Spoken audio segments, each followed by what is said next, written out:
Эхний мэдээг хүргэе. Баянзүрх дүүрэгт 4 хоногийн өмнө гарсан хүн амны ноцтой гэмтэрхтэй холбоотойгоор хууль зүйн дотоод хэргийн яамнаас шуурхай ажлын хэсэг байгууллаа.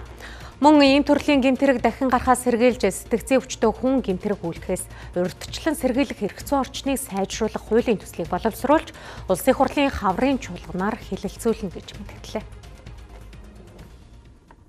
Тухайн хэргийг үйлдсэн байж болзошгүй иргэнд өмнө нь эмнэлгийн чанартай албадлагын арга хэмжээ авсан байсан. Гэтэл сэтгцэн эрүүл мэндийн үндэсний төвийн хатуу хяналтанд байх ёстой этгээд ямар үндслээр сул чөлөөтэй явсныг шалгаж тогтооно гэдгийг албаныхан онцлолоо. Эрүүгийн хууль тогтоомжид байгаа эмнэлгийн албадлагын арга хэмжээний үр нөлөөг эрүүгийн хариуцлагын гол зорилгодоо нийцэж чадаж байгаа эсэхэд дүгнэлт хийнэ гэлээ. Сэтгцэн эрүүл мэндийн үндэсний төвийн хатуу хяналтанд байх ёстой.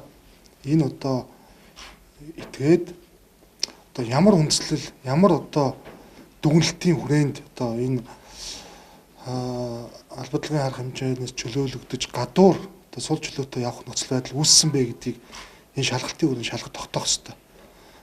Тийм учраас одоо энэ хууль зүйн дотоод хэргийн сайдын зүгээс энэ чиглэлийг бол одоо цагдаагийн байгуулалт өгсөн ажиллаж байна гэдгийг бас хэлье. Цагдаагийн хэргийн яамны тэргүүн дэд даргын тушаалаар ажлын хэсэг байгуулагдсан саахан сайн мэдээлэл авсан. Эрүүгийн цагдаагийн алба болоод мөрдөн шалгах алба хамтраад энэ хэрэг дээр онцгойлон ач холбогдолч мөрдөн шалгах ажиллагааг явуулж байна.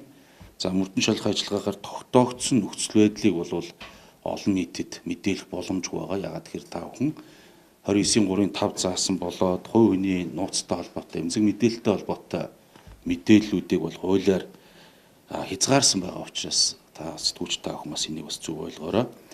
Ингээ бид 2026 оны 1 сарын 5-ны өдрөөс иргэн бэг тухайн хэрэгт холбогдуулж цагдаа орох дасан сэргийлэх хэмжээ авсан байж гин. За 30 хоногийн хугацаатай авсан байна.